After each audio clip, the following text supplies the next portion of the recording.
La polémique de la semaine, c'est celle du voyage à Berlin du Premier ministre. On va en parler, mais aussi on va parler beaucoup, surtout, des régionales, et notamment dans le sud-ouest de la France, avec Madame Virginie Calmels, qui est à la mairie de Bordeaux et qui est aussi tête de file, chef de file de la liste de droite dans cette grande région dont on va parler tout à l'heure.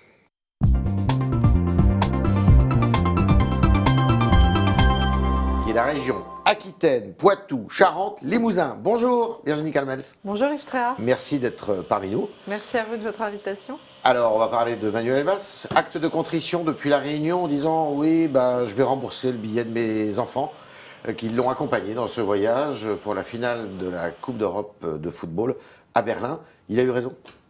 Oui, je pense qu'il y a un moment donné, il faut effectivement reconnaître ses erreurs. Ouais. Moi, je crois qu'il ne faut pas passer un peu outre toute cette polémique parce qu'à un moment donné, il était quand même à l'invitation de Michel Platini. Il avait sans doute une raison probablement professionnelle aussi d'être là-bas.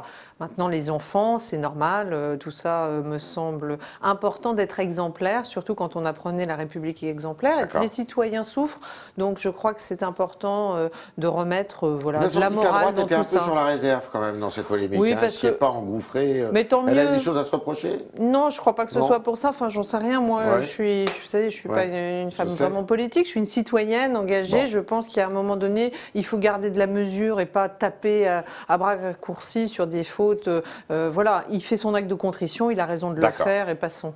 Alors, on va descendre un peu dans le sud, donc dans cette grande région. Vous êtes, pour le moment, chef de file. Ça veut dire que vous ne serez pas tête de liste ou est-ce que c'est confirmé? Non, je suis bien tête de liste des Républicains. On est d'accord.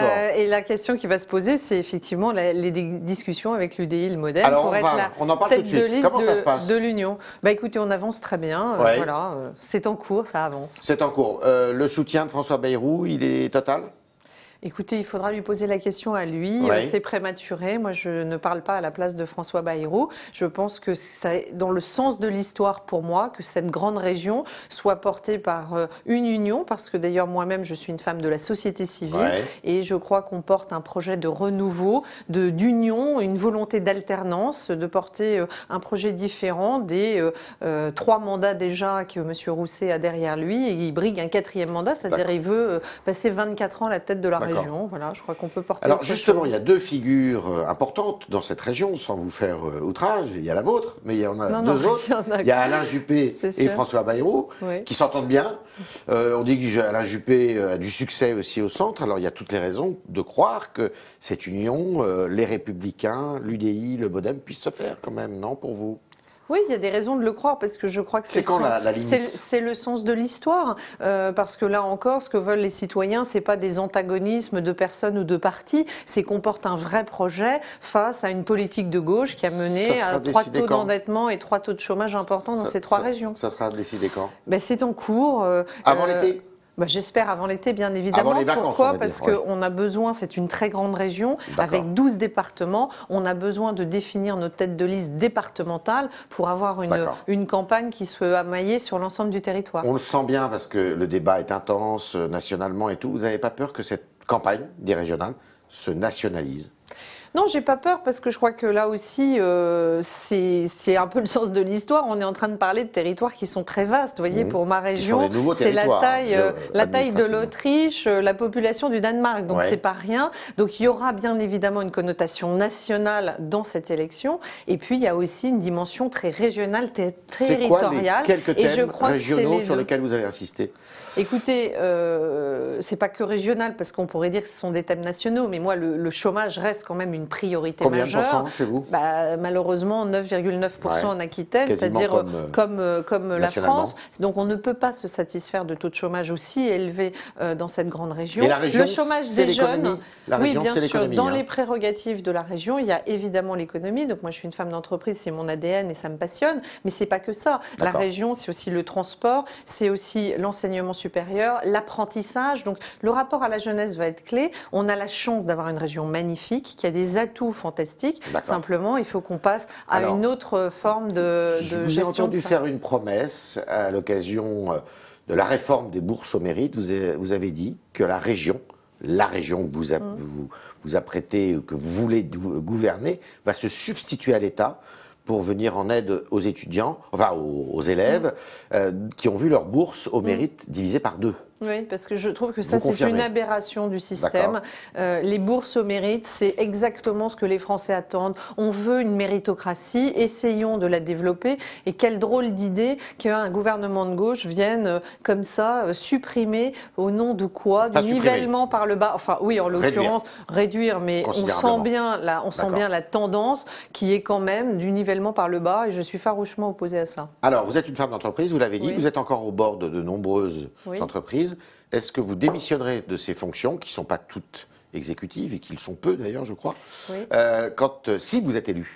Écoutez, je commencerai surtout par démissionner de ce qui me prend le plus de temps, c'est-à-dire d'adjointe à la mairie de Bordeaux. Donc vous ne serez plus adjointe à la mairie de Bordeaux. Je veux clairement, et je le dis, une grande région comme celle-là, c'est un plein temps. On ne peut pas être président de région, contrairement à M. Rousset, qui aujourd'hui est à la fois député et président de région.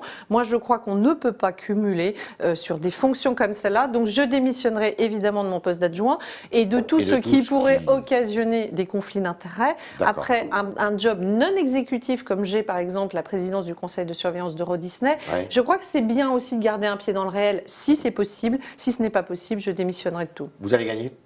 J'y crois. Vous y croyez? Parce que je pense que nous portons... Oui, je suis Alain Juppé vous soutient? Bien sûr, Alain Juppé, mais pas que lui, Jean-Pierre Raffarin, Dominique Bussereau, Nicolas Sarkozy également. Je suis une candidate des Républicaines et j'espère avoir aussi le soutien de l'UDI et du MoDem pour mener cette campagne et pour gagner in fine. Comment expliquez-vous, vous symbolisez, vous incarnez le renouvellement de des générations politiques là? Vous venez de la société civile, vous...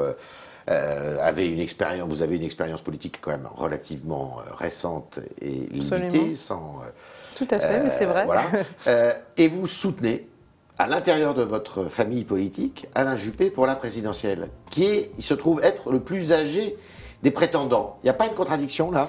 Non, il n'y en a pas, parce que je vais vous dire, je crois qu'il ne faut pas tout mélanger. D'un côté, il faut du renouveau en politique à plein d'endroits, et notamment sur le terrain et sur des positions locales. Mais là, on est en train de parler du chef de l'État. Le chef de l'État, pour moi, il doit incarner l'expérience et surtout, de mon point de vue, parce que je suis une femme d'entreprise, il doit porter un projet dont ce qui nous intéresse, nous, citoyens, c'est l'exécution. Les projets, ça fait des années que les Français entendent des grands discours. C'est l'action qui compte. Et pour être dans l'action, quoi de mieux que de mettre son expérience pour un seul mandat unique au service des Français en disant, au fond, je ne briguerai pas de second mandat et donc j'aurai le courage de faire les fameuses réformes qui peuvent à certains moments paraître difficiles à des hommes politiques qui pensent au coup d'après.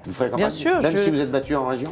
Oui, bien sûr, je suis dans l'équipe Juppé, c'est lui qui est mon mentor en politique, il m'a fait venir à Bordeaux. Vous êtes récemment là à Bordeaux avec toute l'équipe Juppé pour la présidentielle. Oui, le week-end dernier, effectivement. Oui, absolument. Maintenant, je me concentre beaucoup sur cette élection régionale. Bien sûr. Mais il peut gagner Juppé?